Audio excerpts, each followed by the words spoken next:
In today's video, I'm going to show you how to create a generic note tag that you can then use to create note blocks in your projects. This is going to be a 3-video series, so hopefully you can hang with me and I can show you how you can really use this tool to do some pretty great documentation with your projects where you may not be able to necessarily find it just using some of the other tags that are out there. And once you learn how to use this, sky really is the limit on different things you can use these tags for. So the first thing we're going to do is, since we're doing a generic tag, it is considered a family. So we're going to come over here to New, and inside of here, we're going to go to Annotations, and we're going to go to Generic Annotation because that is technically what we're going to be creating today. After you do that, you're going to click on Open, and one of the first things that's going to come up is your reference view. And inside the view, it's going to give you this little note telling you to change your category to what you're going to be tagging. But in this particular case, I actually want to keep it generic. So I'm going to select my tag. I'm going to delete my tag because I don't need it anymore. And then I'm going to continue to work on my tag and do what I need to do with it. So the first thing I want to do is I want to go ahead and create my tag itself. So I'm going to zoom in to my reference plane, or my origin point in this particular case. I'm going to go to Create, and then I'm going to click on Line. And most people like to use different types of tags for different meanings or different types of categories. In this particular case, I'm going to be very simple, and I'm just going to create a hexagon tag. And the way that I do that is I'm going to actually go up to my inscribed polygon, or I could also use my circumscribed polygon. To be quite honest with you, it really doesn't make a difference when it comes to this particular thing. This is not something that's measured. So we're just going to go as is. So I'm just going to click one of them. And the way that it works, it starts from the center point. So we're going to click the center point. And then, since most tags have where the horizontal is on the top and the bottom, I'm going to make sure it's at the horizontal. This tag works based off of center to radius of a circle. I probably want my tag to be at least 1/8 of an inch in diameter so that I can have a pretty decent sized note inside of here. So with that being said, I'm going to then also make sure that my radius is at least 3/32, or it can even be 1/16. You need a little bit more space around your letters, your text, so that you can have some space so it's not sitting right on top of the tag. So that's why we want to maybe even go a little bit bigger than that. Hey, let's try 1/8 of an inch for the radius as well and see if we get too big of a tag there, which I think we will. That's okay. We can bring it back down to size.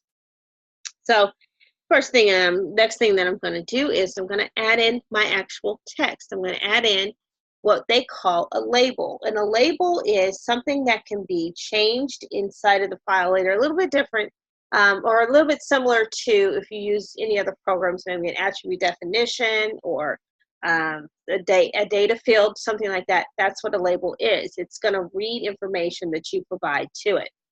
That's different than text, which text is, it's permanent. It's going to always be that text, and when you put it in there, especially when it comes to families inside of Revit. So I'm going to click on Label, and I'm going to click as close to the center as possible. I'm going to make sure that both my alignment is center and my vertical alignment is middle, and I'm going to click inside of here. And you'll notice that my type of text is 3/32. So, and I'm going to click inside of there. Now, because this is generic annotation, we don't have a lot of stuff in here. So we need to add some things. We need to add some parameters in. So I'm going to click on New Parameter.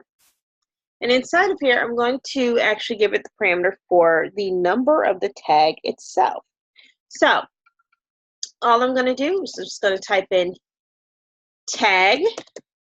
And I could leave it at that. Tag number, tag letter. That's essentially what it stands for.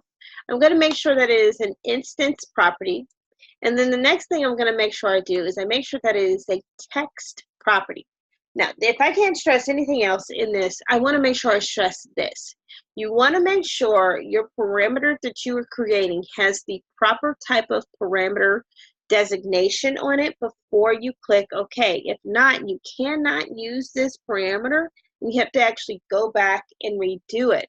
So, and it's defaulted to a reporting parameter, which means that it's reading something that has been put in. Usually it's length. So you want to make sure that you change whatever this parameter is if you don't do anything else. The next thing down, since we're putting in a tag, you could always leave it just as text, or you might want to put it underneath identity data. It's up to you, however you want to do that. And you also want to make sure that you tell it, if you want to put in a tip to kind of give yourself an idea of what the tag is for, you could do that as well. You could say, and you know, there's sometimes where you don't need a little reminder to yourself, and then there's sometimes when you do. And in this particular case, you could probably just put in a little tag saying, what is the number, or what is the letter of the note. Some of it's self-explanatory where you don't need to put anything in at all, a little tooltip at all. After you do that, you can tell this okay. Double check, make sure the type of parameter is still set to text, and tell it okay. Because we want it to be text because it could either be a letter or a number that we're using. So that's why we use text and not anything else. So now that I've made the parameter, I also need to make sure I add it over here into the parameter, into the actual label parameters as well. And I'm going to test it out. And what I mean by test it out is I'm going to actually put in the number symbol. And I'm going to make sure so that I can get an idea of how big I need this to be. So I'm going to tell this okay. A lot of times when it comes to doing noting, you're not going to do anything usually where you have notes that are numbering into the triple digits. And if you are, there's probably not using the noting system correctly, or there might be a better way of using the system. Even with some of the largest projects in the world, I'm pretty sure they don't have a triple numbering system unless they're just doing something really different with how they're numbering. So 2 is fine. So I have my in here, and now that I've done this, if you look at my actual hexagon that's going around this, it's probably more than enough room based off the size that we have. We could change it down if we wanted to, but I always like to have a little bit of space around my notes so that you can actually see some things. So from here, after I put this label in, I need to double check it. I need to make sure I click it again and bring it down the side. So I actually don't want it to go outside of the hexagon itself. So I need to make sure I brought the label down the side. Next thing I'm going to do is going to actually create one more type of label. And I'm going to do 2 labels, but here's how you do it. You're going to you could also just, say new label, or if you like to do it the way I always tell my students, hey, I'm lazy. I like to save as much time as possible. I like to use the copy command, and I'll just move the label over to the location where I want it to be, and I'll change its information. I'm going to first make sure that I tell it that I want it to be aligned onto, to the left. So I'm going to make sure that my horizontal alignment is to the left.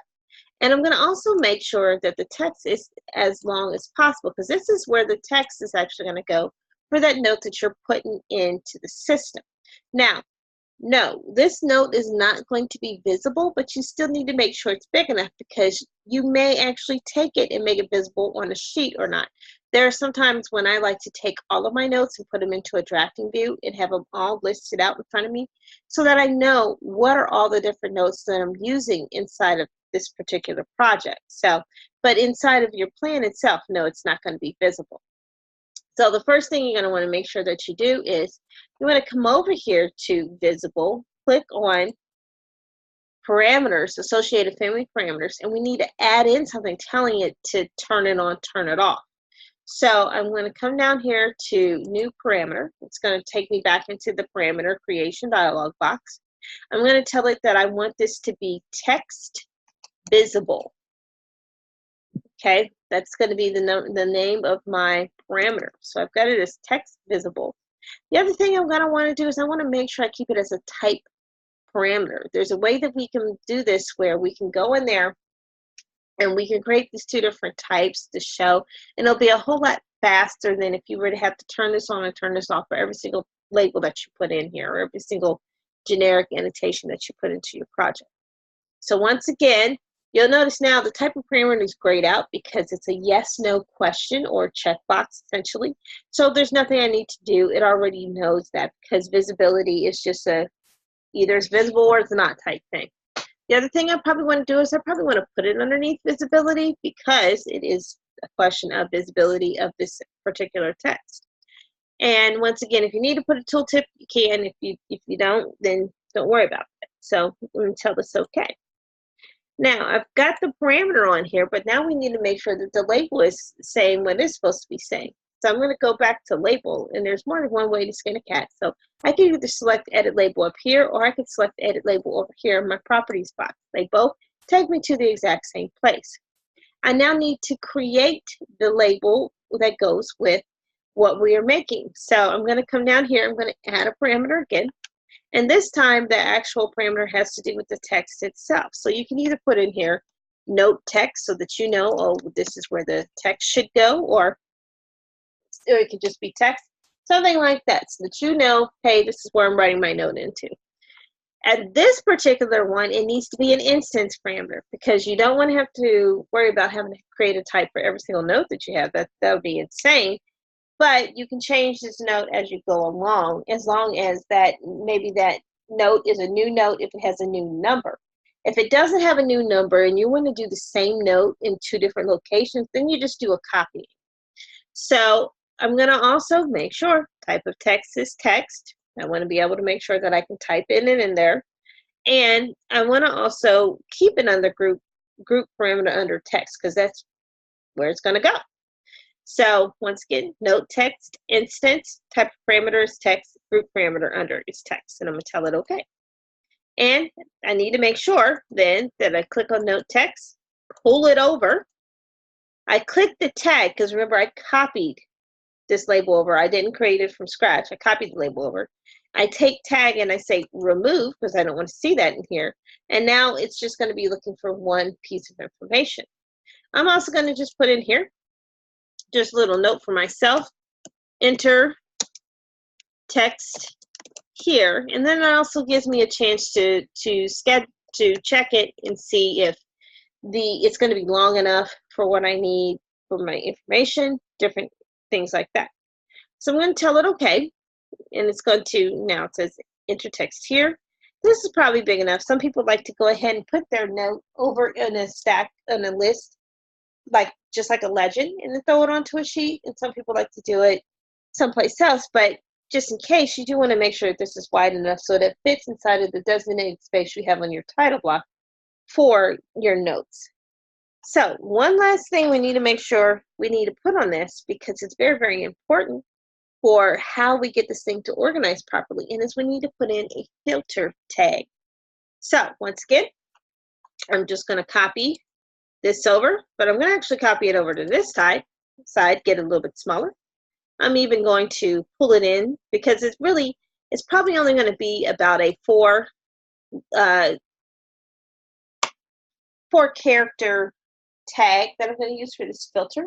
And that's what this filter is just telling me what view I want to see these notes located on. Because if you don't put a filter on it, it's going to show you any and every generic note, excuse me, text that you have inside of the whole entire model. And you don't necessarily want to do that.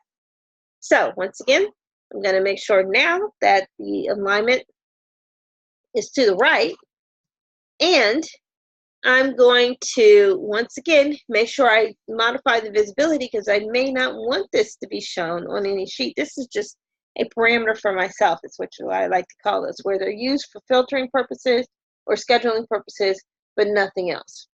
So I'm going to come down here and I'm going to click new. I could keep it as new parameter and say filter visible, or I could change it and make it as text visible. Sometimes I like to keep those separate, so I'm going to make a new one. And in this one, I'm going to actually call it filter visible. I'm going to make sure that it is a type parameter, because once again, you can make this something that you would only see on one type of tag versus another, or in a certain type of view versus another. And it's, once again, it is a yes, no, but this time I'm going to make sure that the parameter is maybe grouped underneath visibility as well, because that's what it's dealing with, and I'm going to tell it okay. That's the parameter to make sure it shows it's turned on or off or not. I now still have to change the label so I can tell it what type of filter to look for. So I'm going to click on Edit Label again.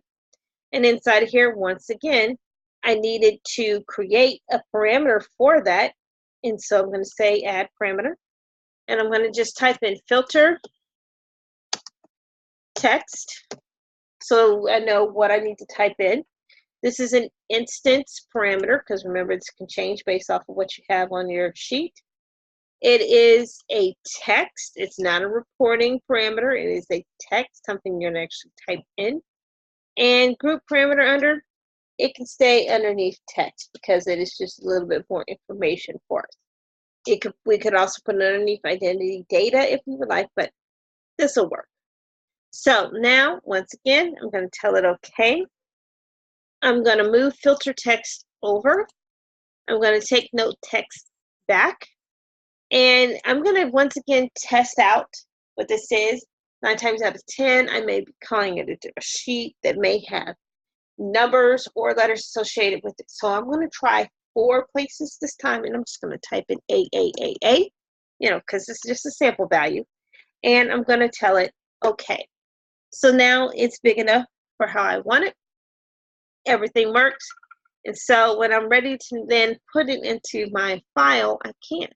So I've got everything. I'm testing out everything, make sure it's showing correctly. One last thing you need to make sure you do is hit that save button. So up to file and do a save as. It's a project. Make sure you name it out to be a note text, or you could say a note tag is really what it is, generic note tag. And you're then going to be ready to actually place it into your project. If there's anything else that you need for me to show you how to do, if you're curious about different ways to do annotations and dimensions inside of a project, please don't hesitate to put that in the comments below. And also don't forget to hit subscribe. Once again, remember this is part 1 of a 3-part series, and I'll see you again.